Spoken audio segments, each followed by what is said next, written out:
Hello, everybody, and welcome to Law Bite number 251, dated May 12th, 2021.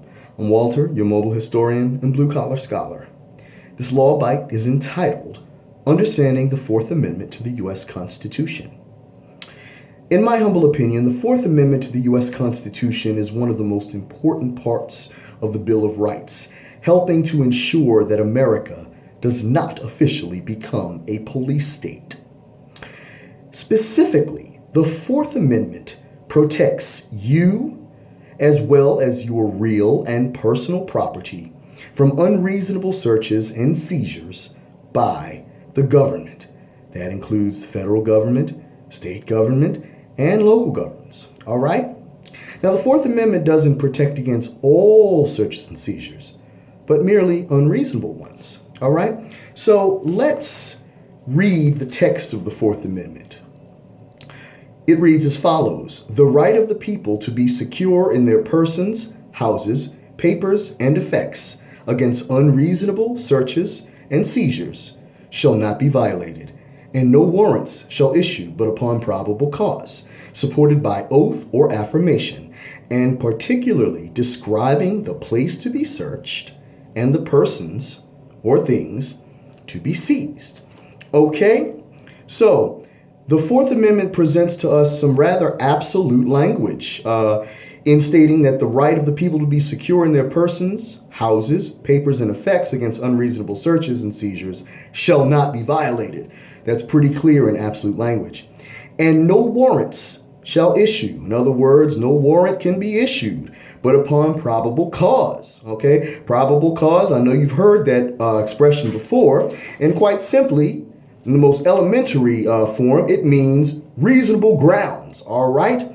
But upon probable cause, supported by oath or affirmation, and particularly describing the place to be searched, the building, the residence, whatever, and the persons or things to be seized, the individual to be arrested, or the personal property to be taken. Okay, so the Fourth Amendment is very clear in its language. Of course, this is under the most formal circumstances, okay? As the Supreme Court through time has granted many exceptions to the warrant requirement to perform searches and seizures of both people and property, okay?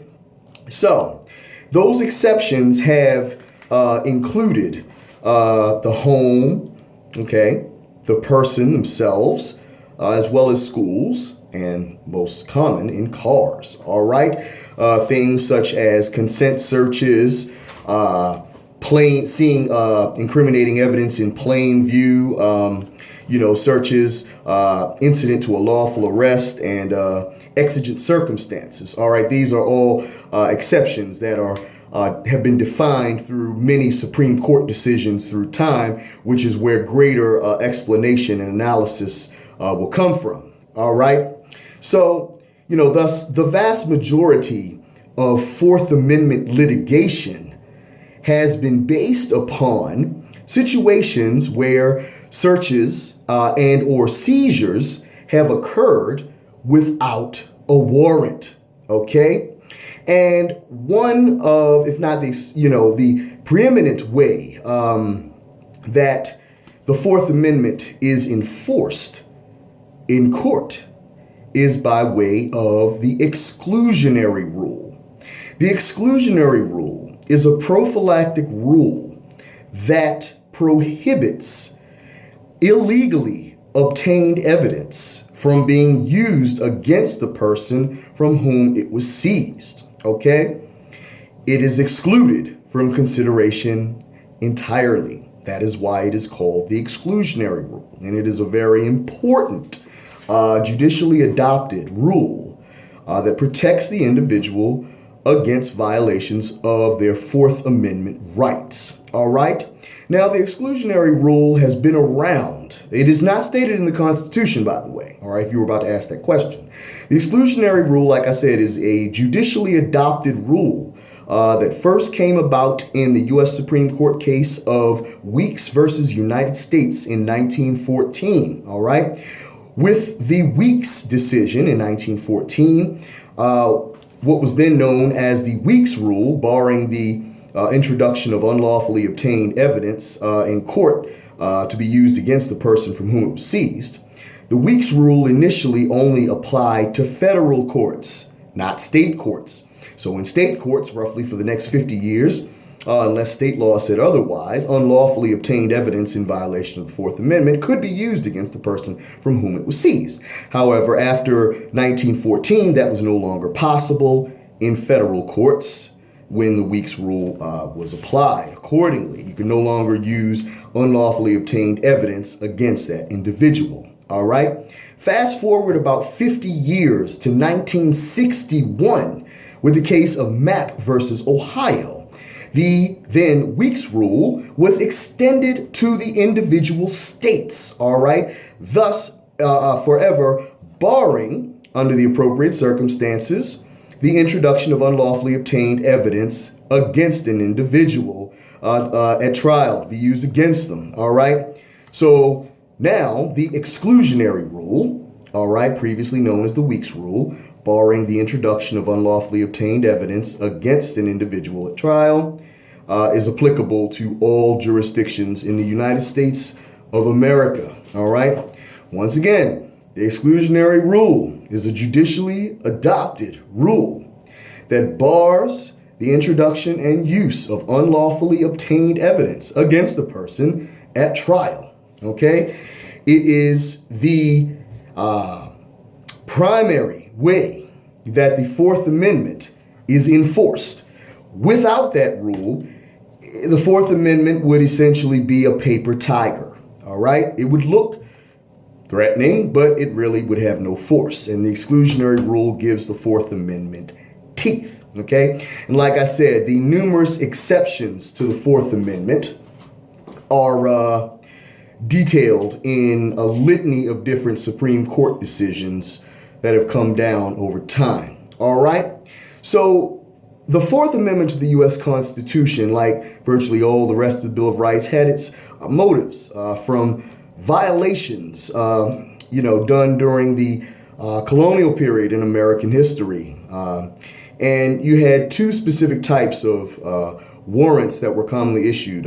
In England, you had crown warrants, which were issued typically against enemies of the crown, giving the local law enforcement the ability to search them and hoping to find something. And, all likelihood, they probably would plant evidence and get their individual they were searching arrested and probably beheaded. All right. Eventually, English courts ruled this practice to be unlawful.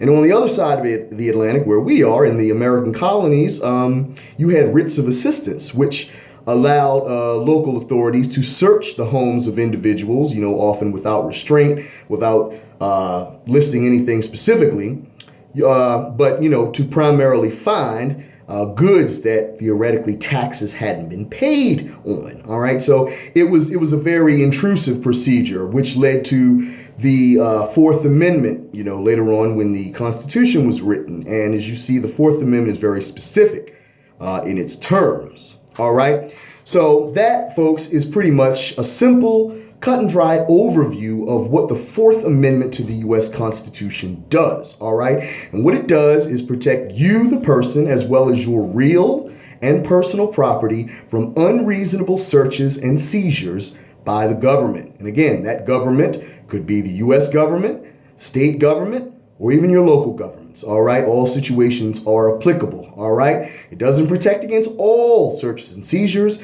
but only those which are unreasonable. And unreasonable is a situation that is very subjective and essentially designed by the Supreme Court, all right? Through many, many, many different decisions, all right? And once more, also, the primary way the Fourth Amendment is enforced is by way of the exclusionary rule, a prophylactic rule that bars the introduction and usage of unlawfully obtained evidence against a person at trial. All right? Think of it. The concept is actually known as the fruit of the poison tree. Evidence obtained by unlawful means cannot be used against the person from whom it was seized. All right? It's had its share of critics through time, of course, as it has obviously let a lot of otherwise guilty people free due to the actions of the officer. But it is an important protection to ensure that your Fourth Amendment rights are protected and that police follow the law as well as enforce it. So that's the Fourth Amendment, an overview of it in a nutshell. If you have any questions or controversies, leave them down below and I'll be happy to answer them. If you liked this video or learned a thing or two from it, drop me a like. I'd appreciate it. And if you have not subscribed to my YouTube channel, I would most humbly appreciate it if you did so right now. Just hit that little red subscribe button right there and we'll be in business. Thank you again for listening. Take care, stay safe out there, and I'll talk to you at the next bite. Peace.